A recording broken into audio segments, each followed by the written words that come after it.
This is the one that I have to apologise to my wife for in advance, is it? Yeah, Yes, that is the one.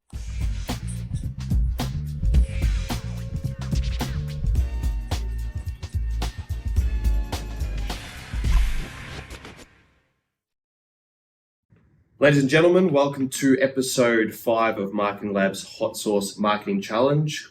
On my right, I've got Sebastian, and joining us today is special guest James from Vision One, a renowned multi-million-dollar audio and video technology business. Established by his family in 1998, Vision One has been at the forefront of the industry, catering primarily to the education, corporate, and government markets. They specialize in crafting tailor-made, cutting-edge audio and visual setups designed to meet the unique requirements of their esteemed clients. James, congratulations on 25 years of being in business. And you did your research, which was good, so good start. James's official title at Vision One is Sales and Marketing, but as most family businesses operate, James wears many hats, handling various responsibilities such as logistics, inventory, project management, risk management, and consultancy. In the world of small to medium-sized businesses, versatility is definitely key. Interestingly, before immersing himself in the family business, James had contemplated a career in marketing, even founding his own small marketing agency named Imagine Works. This background has undoubtedly enriched his approach to sales and marketing within Vision One. Beyond his professional endeavours, James leads a dynamic life. He finds time amidst his busy schedule to indulge in his passions, including writing screenplays, children's books, and watching his beloved Barcelona.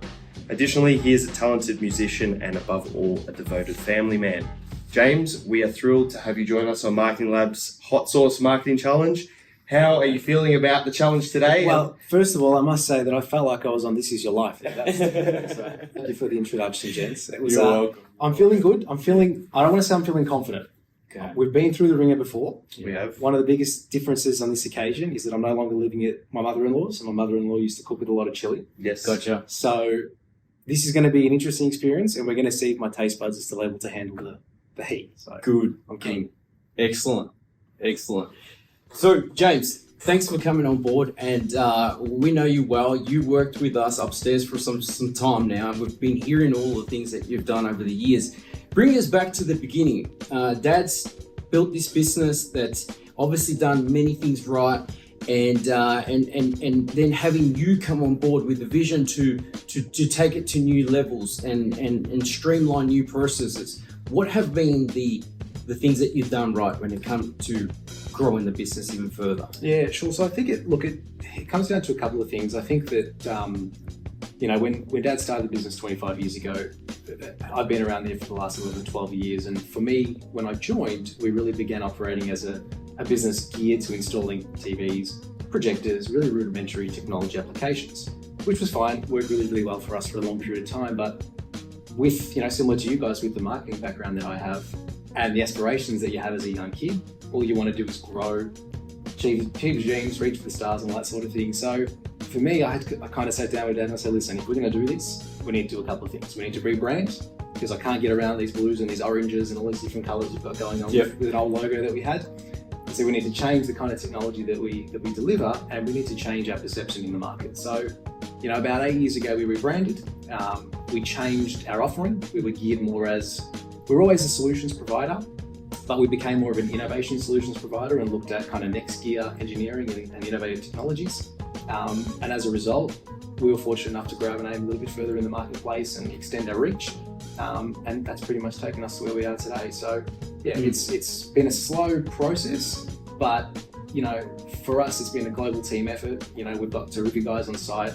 We've got great support in the office. Everybody knows their role and everybody's committed to the same outcome. So That's excellent. And I love hearing you say that your vision to grow the business was to paint a new picture, to let the audience know that, hey, we're here for this message. This is what we do well. Talk to me about that, because often when businesses start fresh, they don't know who they're talking to. They don't know their ideal customer. And tell me, where was it that you said, okay, these are the customers, or maybe Dad did back in the day, that you thought, well, now it's about bringing out the message, rebranding, and having that voice? Yeah, I think age plays a big part in it. Yeah, it's one of those things. I think that as I was growing up in the business, the market was changing. You know, IT and AV was converging quite a bit. So we went from Dad dealing traditionally with business managers, librarians, an array of different roles, to being more IT centric. And everybody in IT typically was at a similar age bracket than I'm in. Similar ideals, similar cultural backgrounds, different things like that. So the ability to connect with our consumers changed and developed by the way that we ran the business. So we'd often, balance the way we deal with our customers, where, Dad would look after those that are a little bit older or within his demographic, and I would do the same thing. And we found that for us, we're not curing cancer, we're not selling anything that nobody else can't sell. We just know that if it exists, we can do it, and we feel confident that we can do it well. And our business really exists on the backbone of relationships. So we've been fortunate enough to form rapport with most of our customers, whereby we're not necessarily here to provide an outcome, to provide a service, to sell a product. For us, ultimately, it's about forming a long-term partnership, a collaborative partnership, and something that we can, unite with our customers to reach certain outcomes. Well said, well said. So he seems like he's well and ready for a hot sauce. I reckon we hit these grounds running. Let's hit it. And let's see if we can make James sweat a bit. All right. Okay. You might make me sort of questions more. Okay. The hot sauce. So how does it work, Nick? We're going from the weakest to the strongest like usual? We are, but last week we had another guest on and we muddled up the order. So I think I've got it in order now. This should be weakest to strongest, but we will get you to choose out of the first two, because I think we've got more hot sauces than we do wings. So out of those first two, James, you can pick whichever one you'd like to go for. Listen, if we're talking branding, blue is a big part of that brand, so we're going with blue. All right. Blue. Let's go with blue. James, grab it. All right. Dab it. You tell Let's me. get this going. Now, there is a caveat here, Seb. Yes. I see wings, and I know we mentioned we spoke about tenders. I'll let you off for this. All right, let me off. So yeah, I was supposed to buy the tenderloins, but there you go. I made the mistake. I got the ribs. So if it doesn't go well, that's what I'm blaming. That's it. Just remember, there's a bone. Yes. So we're going we're gonna just take the one out. Yeah. And Nick's gonna dab a little bit on his, and you're gonna do the same. Be generous with the first one. Yeah, be generous. Now this could be a total surprise. We actually don't know how hot this is. This was given to us by my father-in-law, and he said, "Good luck with it." Right. Yeah, he gave us a couple of these, and he gave us a pot of chilies. That's correct. That didn't make the cut this week, yes, but it may come on in future episodes. I agree. So let's go. Let's dig right in. Let's see what we got. Straight to the sauce, are we? Straight into the sauce. That's actually quite nice. That's really nice. That's really nice. It's got a little kick to it. It's a bit sweet too, isn't it? It's a bit sweet. I get the vinegar come through. Yeah. Perfect. This would work really well with what we're having. So you did mention that you were living at your mother-in-law's, and when she cooked with a lot of chili, what was she cooking with? Like, what meals was she making? Yeah, so she's Italian. My wife's Italian, as my mother's Italian as well. And she used to, so she grew up in a Calabrese family, and they're renowned globally, culturally for being hot users of chili, right? Yep, they are. Chili advocates. So every single meal, I mean, whether you're cooking pasta or whether you're making toast, we're putting chili on it. Right? So I guess for a long period of time, I just, developed a tolerance for chili. Now, in saying that, as I said, I haven't had a lot of chili for a little while. Okay. I'm feeling good. Nando's is about as strong as I go with chili lately, so. Okay. Well, hopefully we can start making you sweat, because last time we did a hot sauce challenge with James. It wasn't recorded, and he went through all the sauces without breaking a sweat. So today our goal is to try and get him sweating, not only with those questions, but with the wings. Okay, curious, because I'm already feeling a bit hot here. Are you? Okay. That's good. Is it working? I'm ready. Let's go. Let's go. Seb, do you want to tackle the next question and get into it? So go for the next one, because I've got a little technical issue here, so I'm going to fix that. So James, just going back to what you were conveying to Seb before about how you rebranded, how you became a solution provider. You obviously want to keep up to date with trending technologies. It is a very, very competitive market, the audio and visual market. What do you think was a key differentiator for Vision One compared to other competition in the market? Yeah, look, I think that outside of the product offering, outside of the innovative technologies that we offer, we've done things from holograms to edge blended floor projection solutions. You walk through floor plans. We've done motion interactive technologies. We've done a couple of different things that perhaps other providers aren't comfortable enough to take on board. We just dive in with both ends, and there's no challenge for us that we can't face. We think that if it exists and somebody's been able to do it, even if we don't know how, we'll find a way to deliver that same outcome. But I think ultimately for us, it's down to relationships. It's down to the rapport that we're fortunate enough to build with people, and it's just down to service, being there, answering your phone is a pretty important one. Yeah, everybody definitely answers the phone. Yep.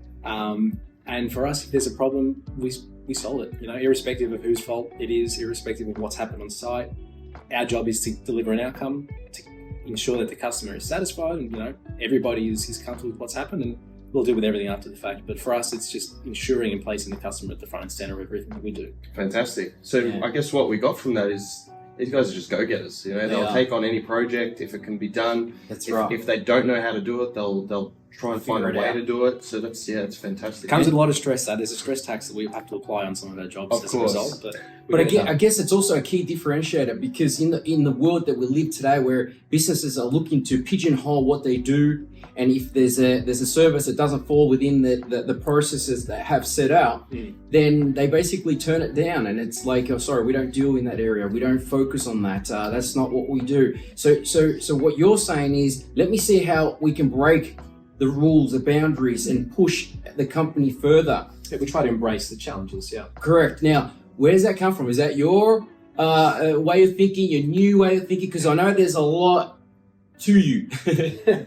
Look, I would say everything stems from Dad down ultimately. Dad's in his 60s now, so perhaps he's not as motivated as he used to be, which is completely fine. It's hard work to build a business from scratch. It's very difficult, but I've been very lucky to come from a family where not everything's been given to me. I've been fortunate to, my parents, went through quite difficult times early on. They built the business, they worked really hard to get it there, and they made sure that not only myself, but my three siblings as well understood the process and understood that it isn't about immediate satisfaction. It isn't about we have the ability so we do it. It's about working hard, it's about motivating yourself, and it's about kicking goals and taking things even further than you expect them to go. And I think for me, I'm very self-motivated. I can't really just sit on my hands and go through the motions. I don't know how. My wife thinks it's crazy. I'll wake up at 4 a.m. voluntarily just to do something. It's just, I don't know, it's kind of how I've always done things. And for me to feel connected and continue to motivate myself in business, I want to do things differently. I want to find the next goal, do something I haven't done before, experience something unique, import a product overseas and see how it works. Just get my hands messy, because what's the worst that can happen? Entrepreneurship mindset, absolutely love it. But the work ethics of having that ability to do the same thing over and over again and deliver and over deliver, and then being able to motivate the family to do it, that's amazing. So we love hearing that. Nick, another question, or we go straight for a higher one? I think we should prepare for another wing and then start to probe James on the next question, because I want to get him thinking as he's eating. I think he's want to see if It's a breakdown slowly. All right. So move on to the next one. This is the famous butt tickler. So Seb, I'll let you introduce this one, because this has come from you. So went to Queensland, the Gold Coast, walking past the aisle there, or the night stands and the night shops, and there was a guy there promoting these, and he also had similar things like this, like hot wings, and he said, try this. And he caught my attention, right? Because he was making these from his backyard, and he caught my attention because I thought, what an entrepreneur! He's out there, he's promoting his brand, and then he gave me a little card with his e-store where he encouraged us to go on there and register and get on a subscription. So I thought, amazing. And entrepreneurial. Not sure if it's sanitary, if it's made in the backyard. But we'll give him the benefit of the doubt. We're giving him the benefit. Give him the benefit. Packaging is nice. Branding is fantastic. And premium. The colour is obviously a lot different to the rest of the sauces that we do have here, so it does stand out. It is runny, so just be careful with that one. But as you're pouring this, yeah, you're right.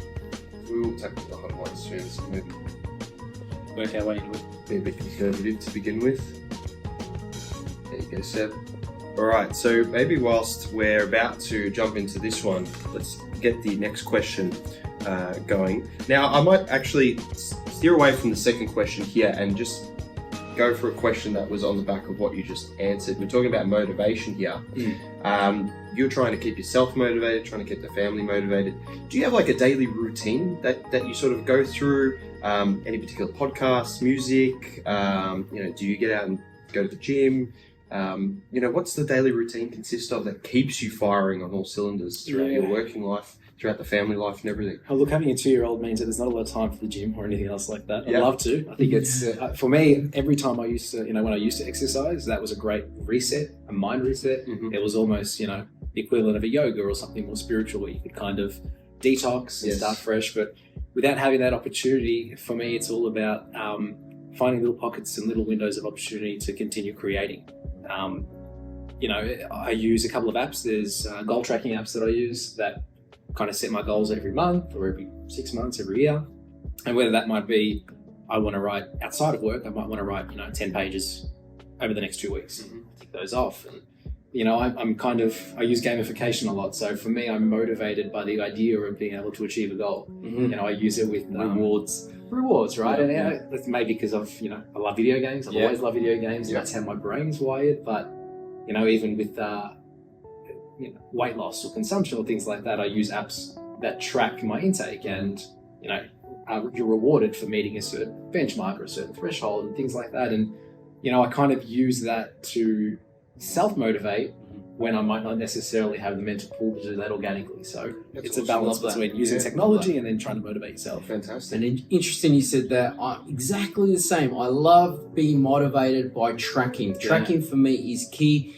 And it's hence the reason why I got into marketing, because you're able to see your progress and then improve on that process because you can track it. That's right. If you can't track anything, you just don't know how far you're heading. Yeah. And I used to journal back in the day, every day, and kid-free back in those days. I could meditate and just get in my zen. Whereas later in life, James, as they get a bit older, it's chaos. And it's learning how to manage chaos. But I love hearing that story. Now, what do you reckon, Nick? Are we ready? Let's jump in. Let's jump in. Go for it. Good luck. Good luck.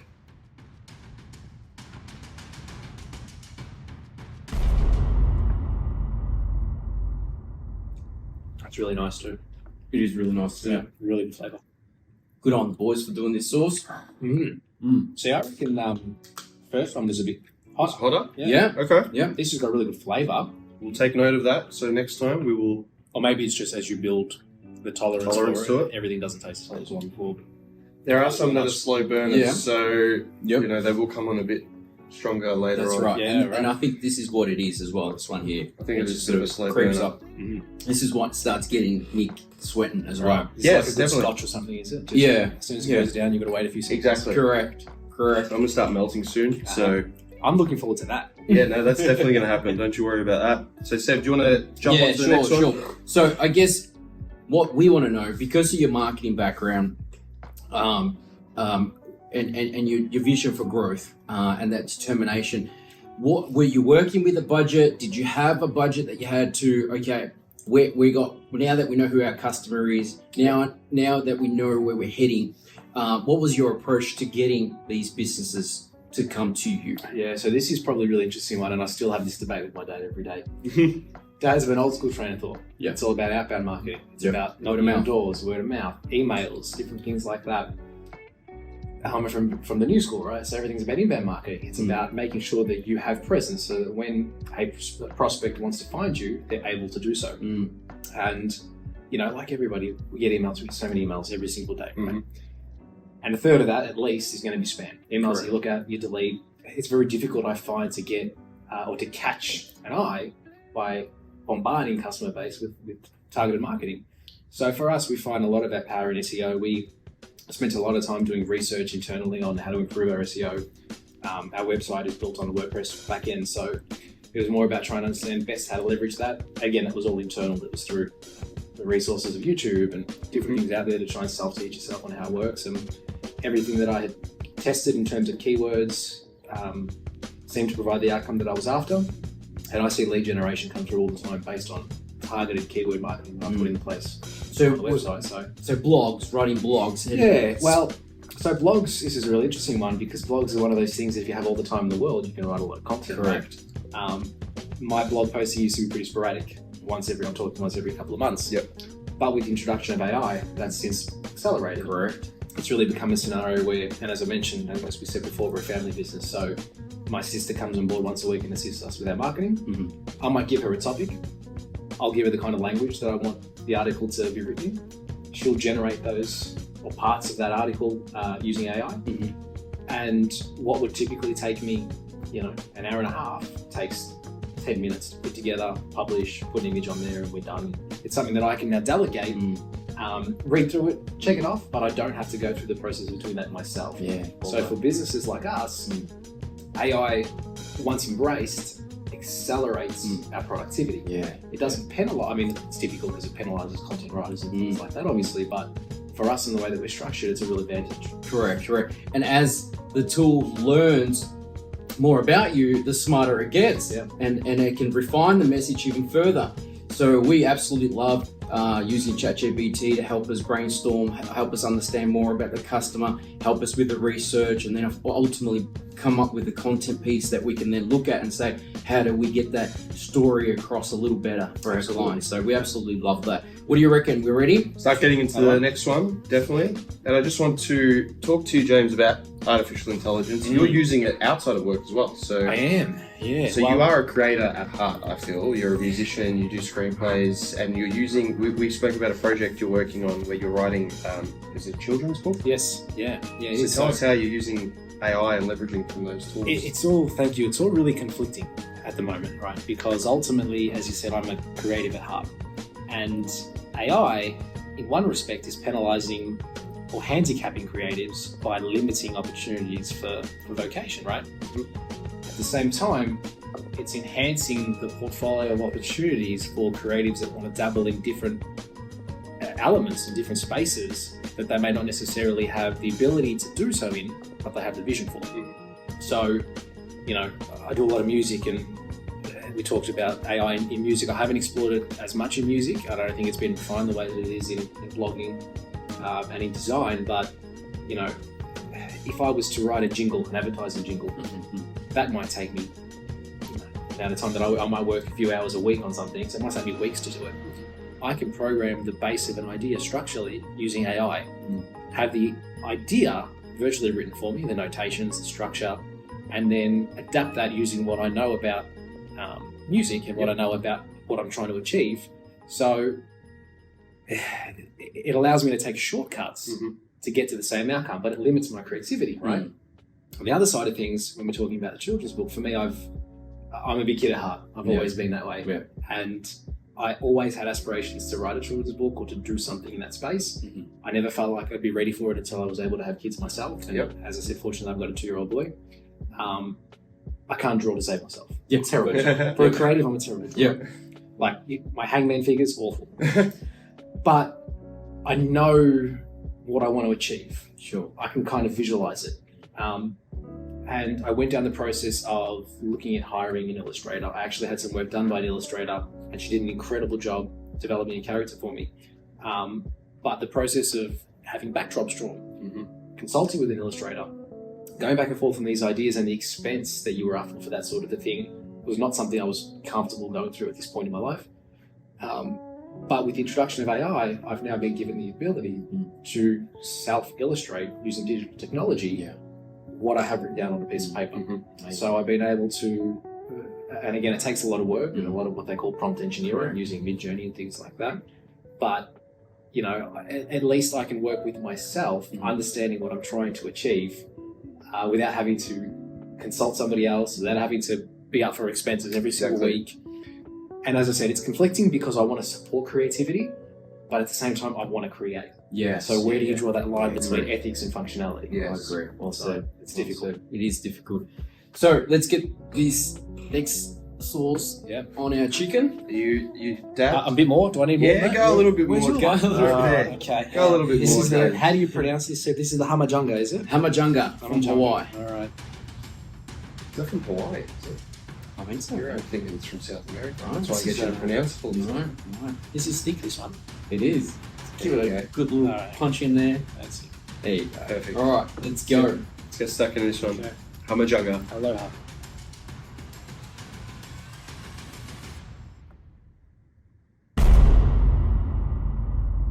It's got like a barbecue, smoky flavour to it. Mhm. It does. That one's not too bad in terms of heat, I Yeah. feel. Yeah, Not it's too nice. bad at all. Yep, that's good. Did a little bit more on that.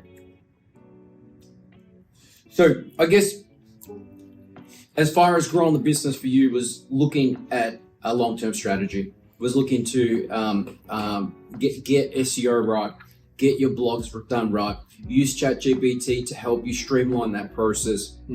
And I guess where did you see the website or how did you see the website would it facilitate with the growth of the business? Because I know you made some changes to the website recently. We did, yeah. So I think that, look, ultimately, first and foremost, word of mouth still is our strongest tool. And we've been fortunate to build a brand name that is received very well in the market. And in education, with our main customer segments, education and corporate, but primarily education, schools talk to one another. They develop relationships, they move schools. And, you know, I think for us, we're not perfect. We're all susceptible to mistakes and errors. But for us, on the rare occasion that we do make errors, it's the way that we respond to those errors that we take pride in. And we think our customers see that. So, you know, that's kind of our link between retaining and facilitating our name through that perspective. But with the website, originally it was set up as an e-commerce platform. So we had all the products. We still have a lot of our products listed on the website, but we're not a product box mover. We're not. We saw that. We're a solutions provider. So our products exist in our e-commerce platform to be used as a guide for SEO. Yeah. So if somebody's using or looking for a certain solution that may involve one or two of those products, and they're searching for those products, they find us, and then by that very nature understand that we don't just sell the product, we provide an outcome. So we may use a camera, but we might also use a projector, we might use a screen, we might use microphones, we might use all sorts of things, and it's our job to integrate those. So yeah, the way that we've built the website is to be used as a reference point for the greater scope of works that we offer. I love that because it's focused, and a lot of service businesses do this where they just focus on selling the service that they render, but not necessarily trying to answer the questions at the product level. Because a lot of the times, these major companies will advertise this product as being the and we're talking about Google Hangout here, right? And all these tools that you can get for next to nothing these days. And you think you find customers that have the idea that these tools are simple enough for me to implement into my business, roll out, and then they run into technical problems that they didn't account for. And that's where a business like yours comes in and says, well, there's a greater picture to this. There's more to understand about the size and the amount of people and the structure. So what you're saying is we still promote the products just as everybody else does, but we're coming towards having an entire service solution. That's right. We don't sell everything as well. I mean, there's so much product out there. In the scope of audiovisual technology, there's a million different things that we can sell. If we get asked for something, we can certainly make it available. But for us, we put our eggs in the basket of our vendors, suppliers, and distributors that we know we can rely on for support. So, there are certain brands out there or certain products that potentially we've had difficult experiences with in the past in terms of servicing or in terms of failure rate or response. And our business is built on relationships and service. If we don't have that relationship and service with our suppliers and our vendors, we can't then pass that on to our customers. So we make sure that we partner with products and we sell products that not only we believe in, but we know we can count on if something goes wrong. And I guess at that point, the customer also understands that the challenges, because a lot of these projects that you've worked on in the past have been new, have been trying to learn the things that you don't know about. So how have you managed to keep the customer happy when you have run into issues? What's been like the way you've managed that? Good salesmanship. Look, Being honest. I'm going to be brutally honest. Sometimes, as I said, we don't know everything. There's just so much to know, and you can never know anything. Correct. Customers are okay with that as long as you're upfront with them. And for us, many years ago, we did our first time we ever did floor projection, for example. We installed 6 projectors into a ceiling in a massive warehouse. It used to be the old Bunnings warehouse site. We installed 6 projectors. All 6 of those projectors were configured to have a singular blend to create an image size of like 23 meters by 13 meters or something like that. It was huge. For us, it was really big. The challenge with that is that we were shooting floor plans onto a floor. And with a floor, you're dealing with undulations. You're dealing with curvature. So you're not dealing with a perfectly flat surface. Yep. You're also dealing with a warehouse that's susceptible to motion, movement, wind, aeroplanes flying over the top. 1,001 variables that you don't necessarily consider until you go through that process. There's no manual for how to work that out or how to navigate those waters. We had to re-engineer some of the brackets. We had to change the way that we configure the system. We had to level some of the flooring. There's so many different things that we had to do, but we understood their responsibility. We took on the project being hungry for a challenge. And for us, it was a matter of, we're going to get it done because we've stressed about 1,000 projects over our 25 years. There's never been a project we haven't been able to finish. So we always lean back on that. For us, it's that it might seem difficult and we might face challenges and the customer may be apprehensive, but ultimately we know we can deliver the outcome. Never give up. That's right. Yeah, absolutely love it.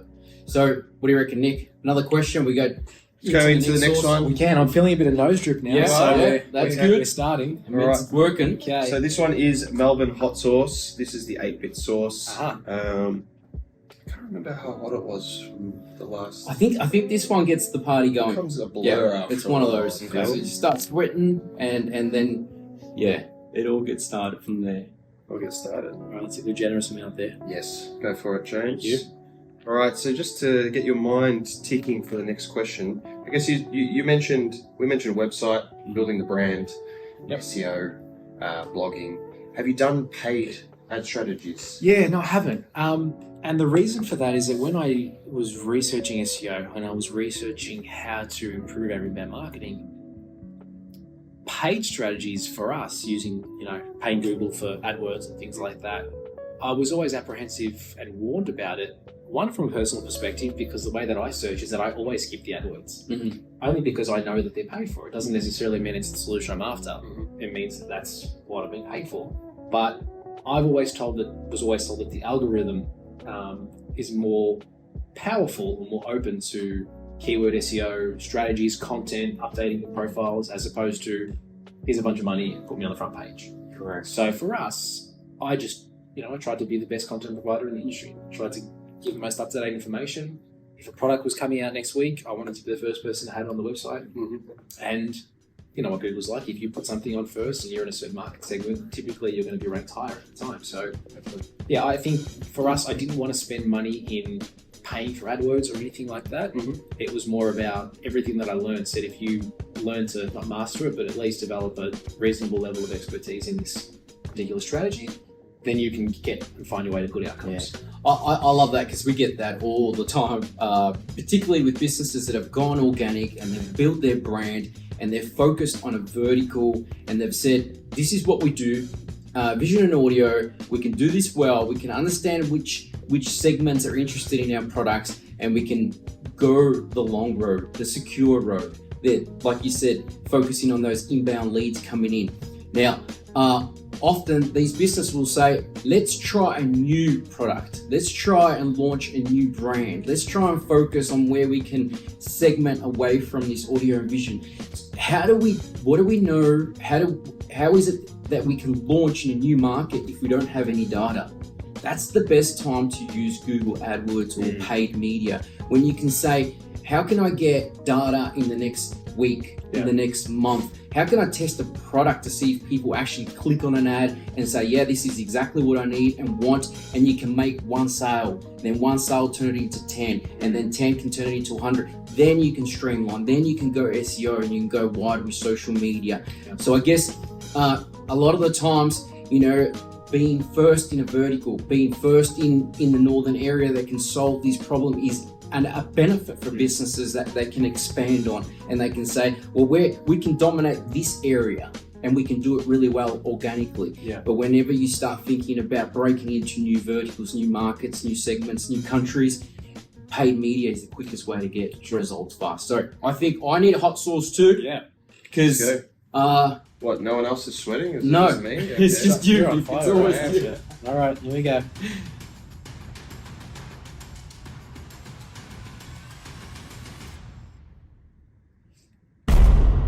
At the time, this segment was a great idea, but now having to go through it week in and week out. You're regretting it, aren't you? Yeah. We are indeed.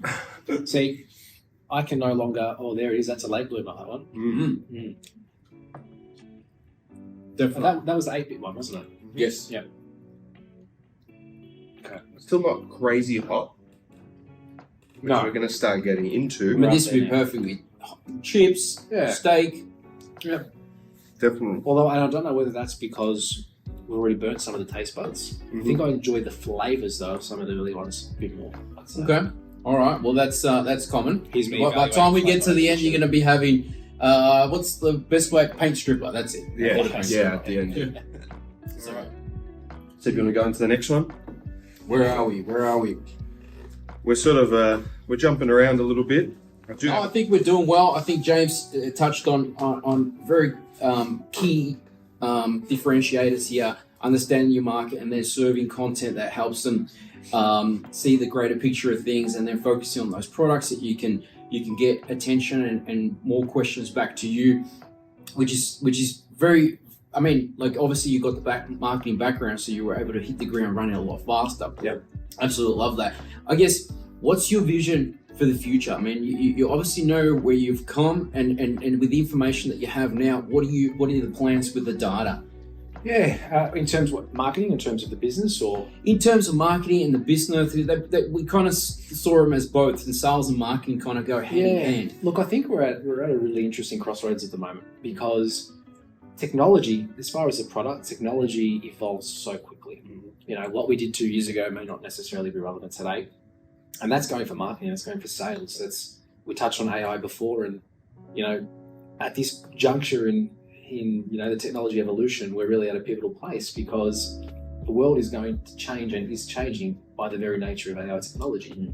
Jobs are having to be morphed and mutated to suit what AI is doing. I'll give you an example. I had a conversation with a lawyer a few weeks ago, a lawyer friend, and we talked about AI and how it was supplanting some of the early rudimentary work that they were having to do. And we talked about saying, you know, you have to write a letter to get out of something, or you're trying to send a cease and desist or something like that. And instead of charging $500 for a document, you may have to start charging $150 to review an AI-generated document.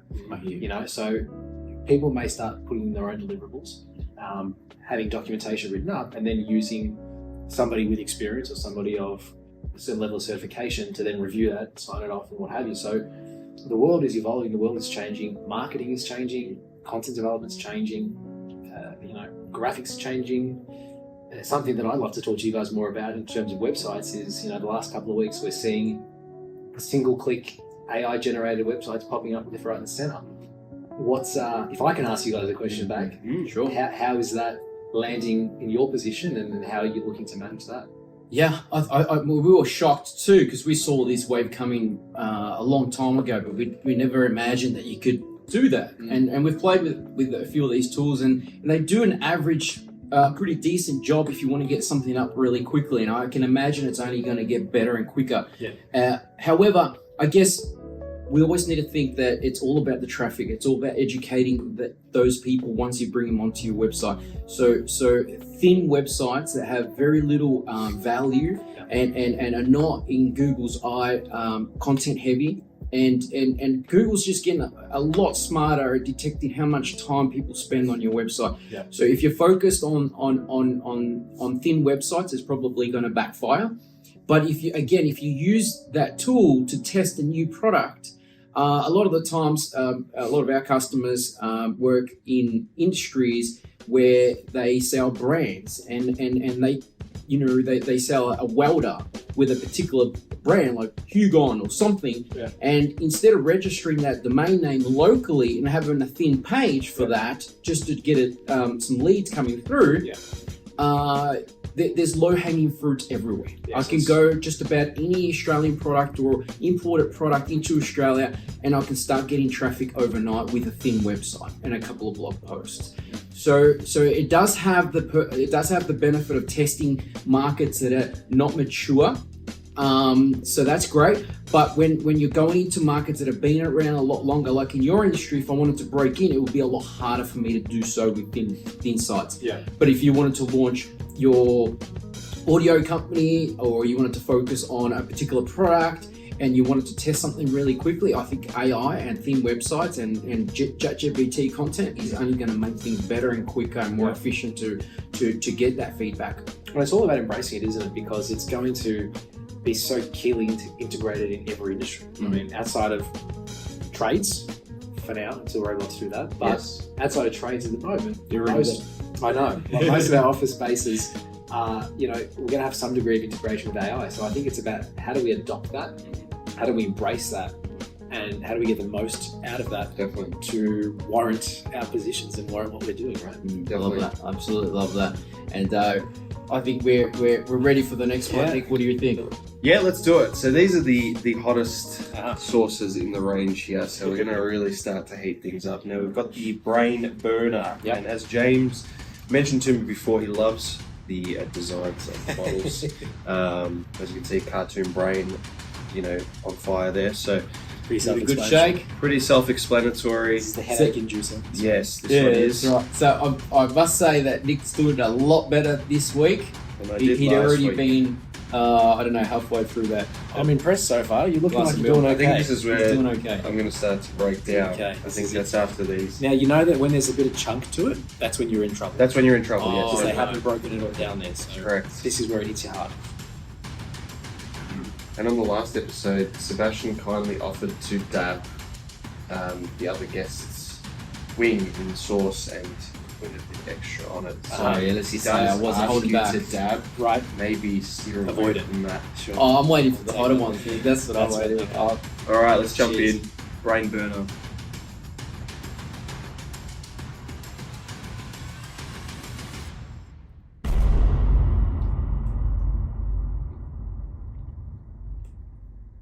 How you going? Fantastic.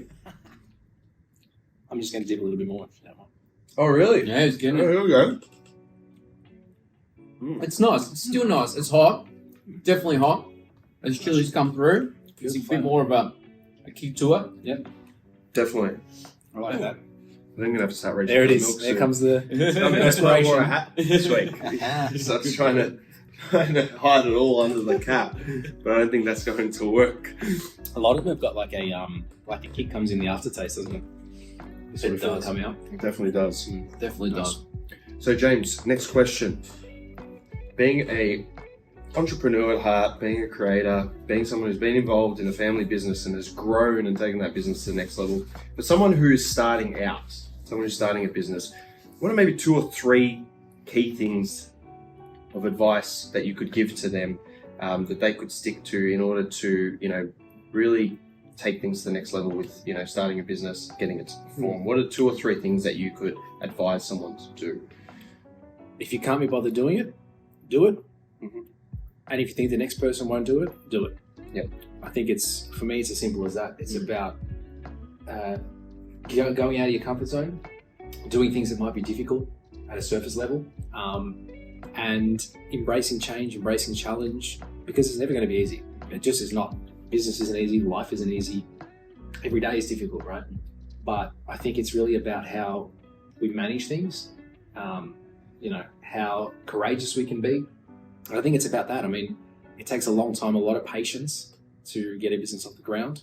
But I think ultimately, if you have a winning selling proposition, a winning idea, it's just about understanding the market and then trying to work out how you can navigate that and offer that extra 10% for the next person isn't going to offer. And that's how you get the balance in it. Yeah, absolutely love that.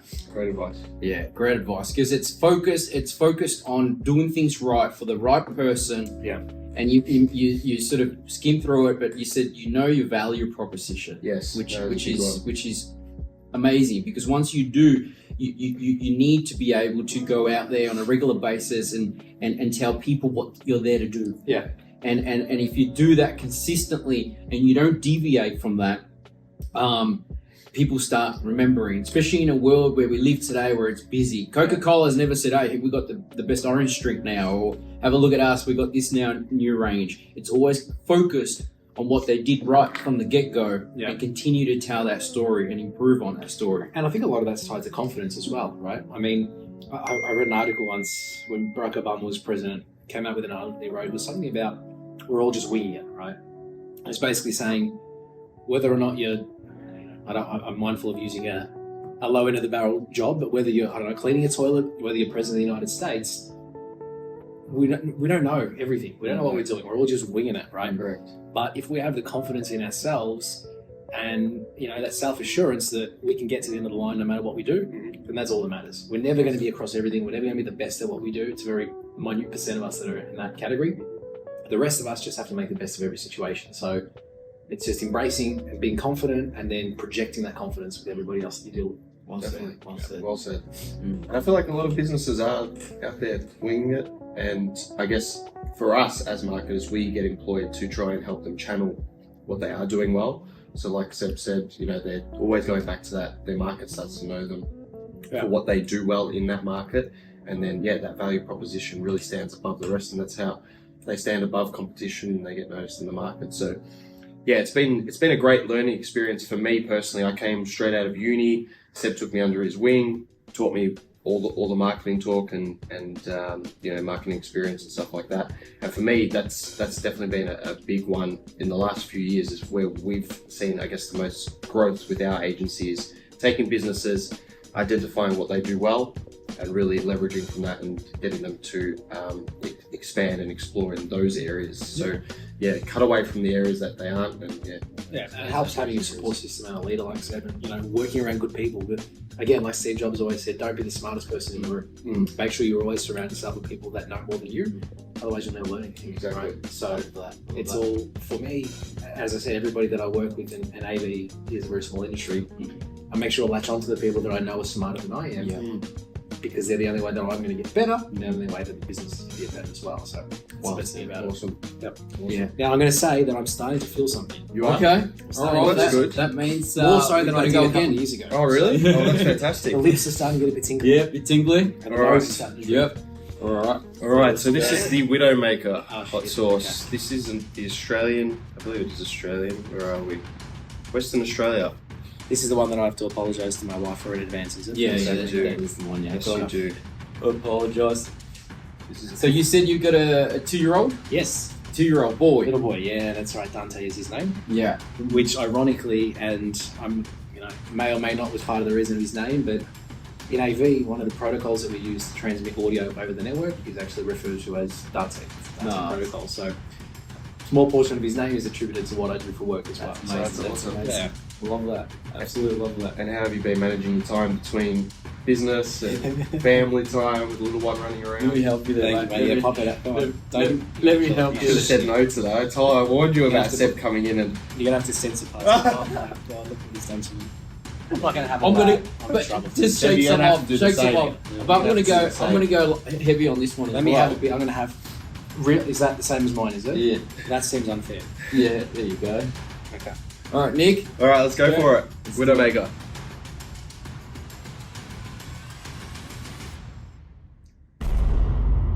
Woo! Here we go. Mm-hmm. I need a bit more meat to balance that. Yeah. Now we're talking. Straight away. Yep. The heat just gets It gets you. Answer your question. It's I don't know. It's when I'm motivated, I'll wake up at 4 or 5 a.m. I might do some music. I might write. I might research. Little man wakes up at about 7:30. Spend time with him. Come to work. It's up. I love doing this. Woo! Come to work. Come home. Family time. I might squeeze in a bit of 45 minutes doing extracurricular creative stuff, and then after that, from about 8:30 onwards, is my wife and I's time.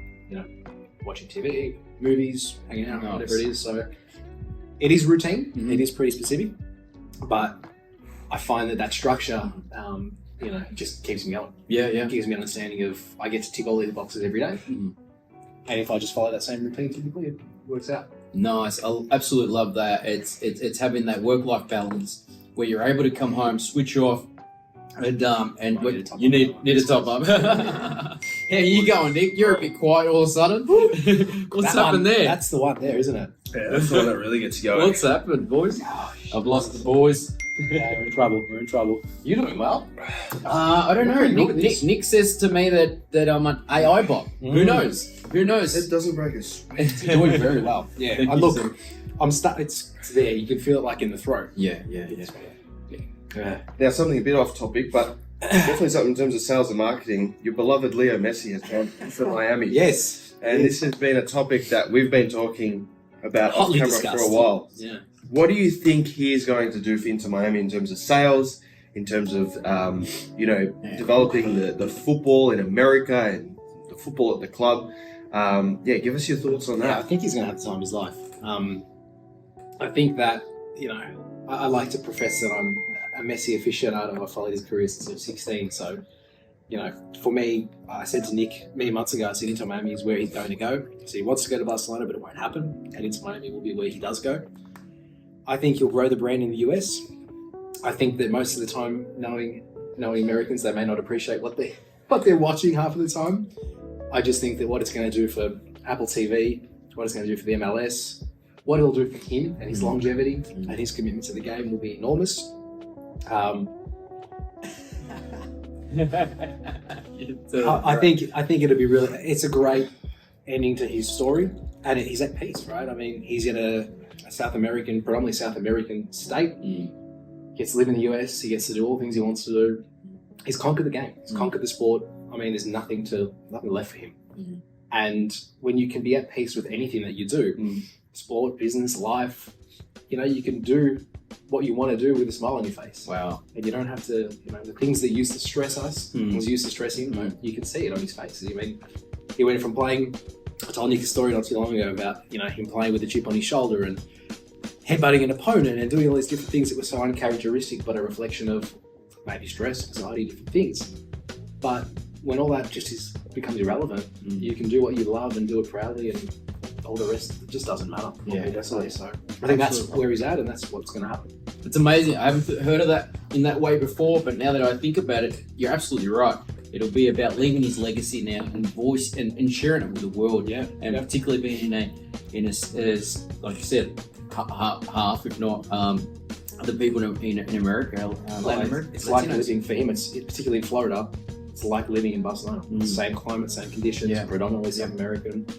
So I think he's going to be at peace there, more so than he would be anywhere else outside of Barcelona. Definitely. Yeah. And for Inter Miami as a business, he's going to skyrocket their sales globally. Globally. And I saw a projection.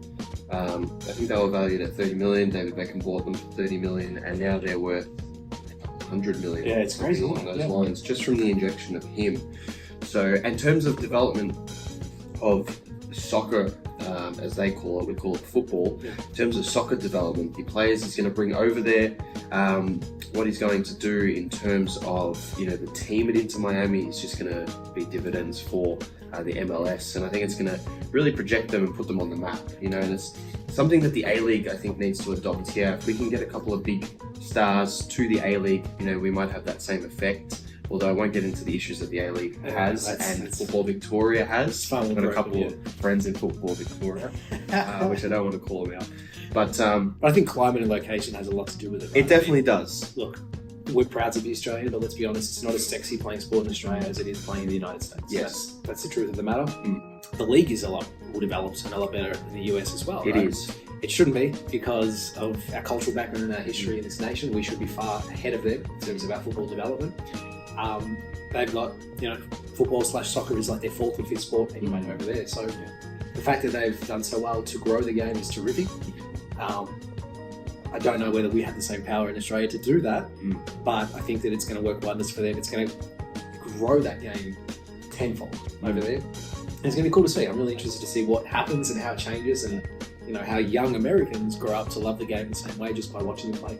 I love that, and you'll probably be wearing a Apple VR glasses, watching That's the whole right, thing. yeah, Like it's definitely. it's almost If we like can a afford bed. I was going to ask, are you going to buy one or not yet? You're I'd going to write wait that for off the under price. the business. Yeah. I think it's a plan. I'd love to. Look, when it comes out, I'd love to. Yeah. As I said, we'd like to be early adopters. It's not necessarily a space that we're currently in. We'd love to grow more in AR and VR. Mm. That's one of the verticals that we're looking at, moving forward with. But it's expensive, and I don't know whether. I'm just not sure how impactful it's going to be until they find a way to create the experience without heavy-duty goggles. Even Yes. though all the reports are that it's comfortable, it's easy to use. It's the optics of it. It's fully it's integrated beefy, into the right? So experience, we'll get to a point where it's either here or there. It's very thin or it's very small. And when we get to that point, I think it's going to be as prevalent as an iPad. Yeah, I think so too. No doubt about it. Yeah, no doubt about it. So, all right. I reckon we're ready for the next one. You might be ready, Seb, but James is starting to sweat on that one too, which is good. We finally broke him down. James needs more water. He needs more water. I'm Now going that into we the done. milk. To make it clear, that's the worst it's felt since the first time we did it. I haven't had it hit me that hard Okay, yet. So all right. Well, that's good then. That means we got some hot sauces. So this is the constrictor, and this is the one that always gets me going. Okay, so this is Nick's gonna, favourite. this is definitely gonna make me sweat. Alright. Now you can see all these ones that are more difficult to deal with. Yeah. Pasty. Thicker, They're pastier. They have a really prominent smell to them.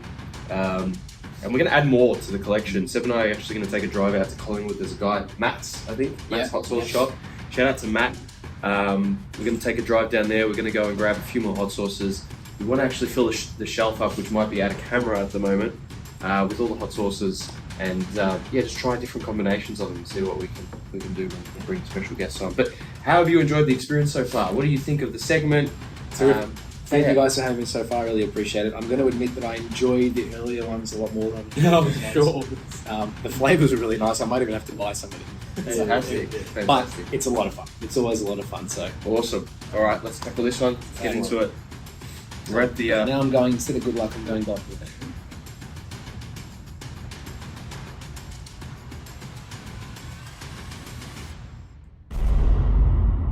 So, James, what do you do to keep yourself motivated other than family, other than journaling? I'm sure you've gone through moments in life where you felt this is really stressful. Like right now. Like right now. What have been some of the key takeaways that you've learned that you can give a business owner? Well, I'll go with something personal that you'll relate to, Seb. Life is very different before and after you have children, right? I used to stress a lot before I had a little one. Over the littlest things that I couldn't control, even though I did everything to the best of my ability. Sometimes things just didn't work out, right? And you stress about them. But when you have a little one at home, it just doesn't matter. You realize that things that used to bother you, things that used to, wind you up or frustrate you, it's such a speck on your mood, right? Because you get to come home to a beautiful, loving face and family and a wife and a little one, and it doesn't matter as much. So I've learned to deal with stress a lot better based on the way that my life's changed, and having a child does that to you, certainly.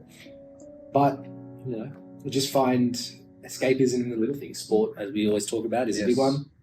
I like to wake up, I follow a lot of American sports, so I like to wake up at 2, 3, 4, 5 o'clock in the morning, and I might be watching the NFL, or I'm watching Barcelona, or I'm watching something else, but that pocket or that window of opportunity, I might have the most stressful day coming up, I might have a major project to begin, but I get to wake up and have those 3 hours of watching sport sometimes. That's my relief, and that's my way of disconnecting from reality. And for those 3 hours, particularly because it's in the middle of the night, all that matters is that window of me, the sport that I'm watching, and that bubble, and then I get back to reality. But I think we need to find moments to disconnect from the real world. And that's what allows us to continue going every day. If we're constantly on, we don't have that ability to break away from that stress and that frustration and that go requirement of the way that life works, this day and age. So You do a lot of music as well, editing, I do, creating your own music. What's that? Is that a drive, a passion you have, a hobby? So I've been doing music since I was 13, actually. Funnily enough, I started off as a bit of a DJ, and I got into producing R&B and hip hop, and I was really fortunate to work with some pretty well-established artists across the US. I did a lot of really cool things, and have been able to work with guys in their kind of come-up process. They've now found success and are doing really well for themselves. And I work with them in the early stages of their career. As it so happens, I never made the decision to travel overseas and kind of fully immerse myself into that world. And had I done so, maybe my story would have been a bit different. I stayed home and, went to uni, studied, family, things like that, and worked in the business. But that, as I aged, that passion for R&B and hip hop evolved into advertising jingles where I could monetize music. So if I was going to spend time doing it, I wanted to see some kind of return on that investment of time. So I would write advertising jingles, or I would write, I would score, television series, or I would score trailers or different things like that. And I just found ways to still do music, Make money, generate finance from it. And then, I'm now at an age where I still work with an artist very closely. His name's Emmanuel, and terrific. Had a great career, a successful career with an R&B group called Pretty Riggy. And we're both at a stage of our lives now where we just want to make music. So that small window that I get now, if I don't make music to make money, I do it because I enjoy it. And it's all I've known, right? So it's very easy for me to just walk in there and make music because I've done it for more than half my life. So Awesome. Yeah. I guess finding things that you're passionate about is definitely key. It's what keeps you motivated, what keeps you going. And it's a way to escape from the real world. Yeah, it separates work. You've got to love what you do for work, but you've got to find something else. Family is always the biggest thing, finding unity and companionship and all those sorts of things for me is a great motivator, but I need something else outside of work that inspires me. Yeah. I love that. It's me and you similar, very similar. I need something to break away from thinking marketing and advertising because it's like it's too much. My wife says it's too much. So I now, because I love the tracking. To me, tracking is not a job. It's not something that I do because I want to get paid. Even though I do get paid for doing it, it's just how my brain thinks. Yeah. So for me now, I'm getting into crypto investing, and I'm teaching my son, and we get to, he's a little older than your son. So he's 14, and I want to give him a craft. I give him the ability how to think, give him the ability to sort of learn to manage problems when they come, so he can get to know who his dad is, and we can do something together. Yeah. And something that one day he can turn into money, of course, if he chooses to go down that route. So absolutely love it. It's the best thing, isn't it? I mean, sometimes I'll be in the studio and my son will walk in and, we've got a little drum kit for him, we've got a little piano for him, one that basically mimics my controller with a pitch wheel and all sorts of things. That's cool. And he'll just sit there and he'll bang on the keys and la la la and sing, and it just warms my heart, right? It's the best thing because you go from doing things for yourself to, I don't care as long as he's proud of what I'm doing, right? Nothing else matters at that point. You become less, still it's self-motivating, but it's not about self-actualization. It's about, I just want to leave something behind for my kids, right? Absolutely. Absolutely love that. Nick, right. we're down to the last sauce. All right. This is where... Constrictor wasn't as bad as a Widowmaker, but I think my insides have been burnt apart by that, so I'm guessing that's part of it. This is the Eye of the Scorpion. Because it's the last wing, we're going to do a bigger dab on this one. Yes. And we're going to... One last voss, please, Seb. We're going to melt our insides away. Yep. I can't even think straight right now, and I'm kind of worried because I have family commitments tomorrow, and the next day after doing these challenges isn't pretty. So, So what did you ask me for on the way here that I had to go back home for today, Nick? A towel, because I'm actually going to shower after this. Because last week looked like I got out of a washing machine and had to do a couple more hours of work, and it wasn't pretty. So definitely going to shower after this. And I'm surprised you haven't built a greater tolerance with how many times you've been doing it.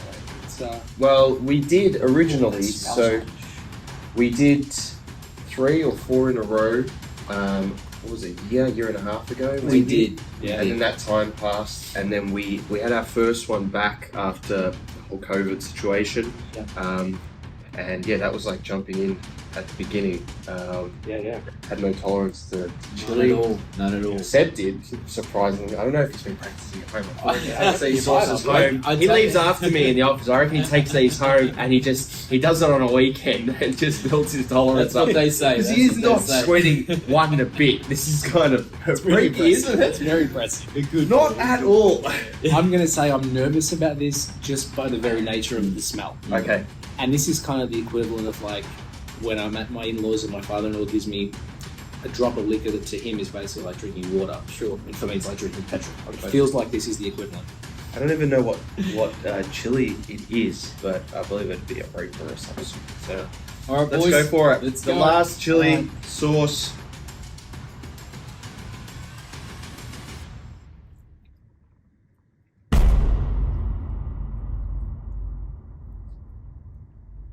Oh no.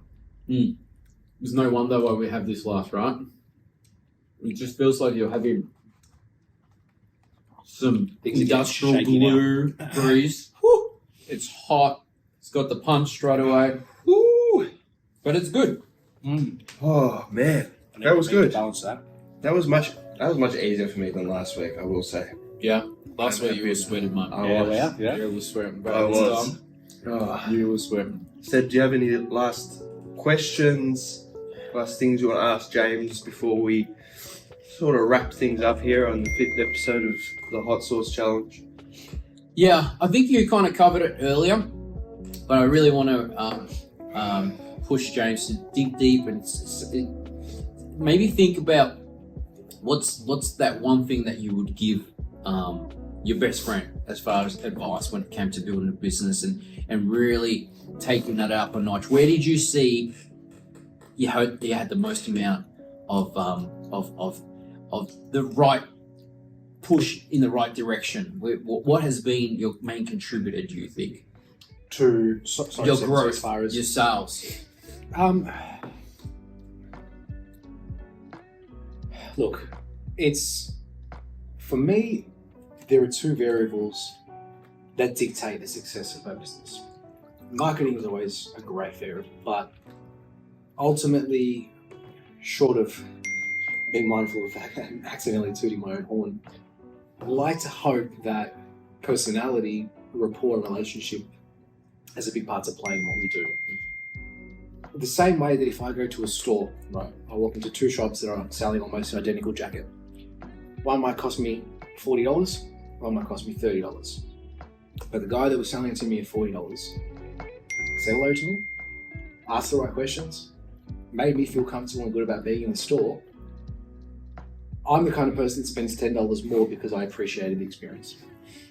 And we're in an industry where B2B is incredibly powerful, right? And a lot of the times you're putting your investment, you're putting your reliance on somebody to help service your business. Once you get those people through the door, and by that, I'm talking about word of mouth, I'm talking about terrific inbound marketing.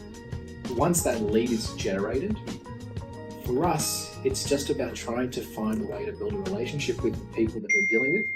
And 99% of the time, it's completely organic, where people by very nature. I love talking to people. I love learning about people's stories. I love learning about people's lives. And most of our clients, our great clients, are more than just clients. They are a part of our lives. We catch up with them for lunches or coffees or different things like that. And I think that finding the right balance between understanding your business and what the strengths are of your business and understanding your clientele and where you fit in that space, trying to mold the right conduit to blend those two variables together, for us, is the greatest power of our business. I absolutely love that. Yeah, that's the advice I would give. I'd tell people just to be themselves, work towards their strengths, and every single day aim to get better, aim to learn more, because you're always, if you're the same person as you were the day before, then life becomes really monotonous, right? So just try to be better every day. Yeah, embrace both sides of the coin, because in our world, in the modern world that we live in today, it's all about clicks, it's all about visitors, it's all about how many leads and eyeballs. But what you're saying is give them a call, take them out for lunch, get to know their problems, figure out what challenges they have. Understand people at a human level, as opposed to recognizing, analytics and statistics. That's all really important. Don't get me wrong, that is really important. Correct. But there's two sides to every coin, and I think both are equally as relevant. That's it. Well said. Nick, unless you got a question to ask, because you look like you're sweating now, you're done. You're done. I'm done. You are done. So please don't put the limelight on me. I can feel it in the bottom of my abdomen. I won't.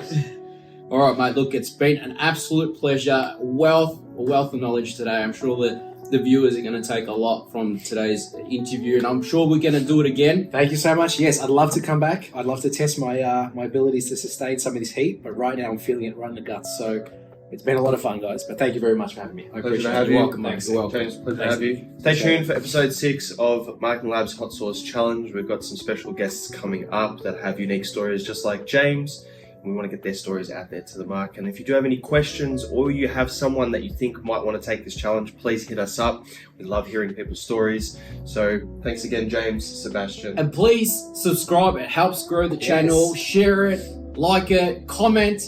Until next time, thanks for watching. Have a wonderful day.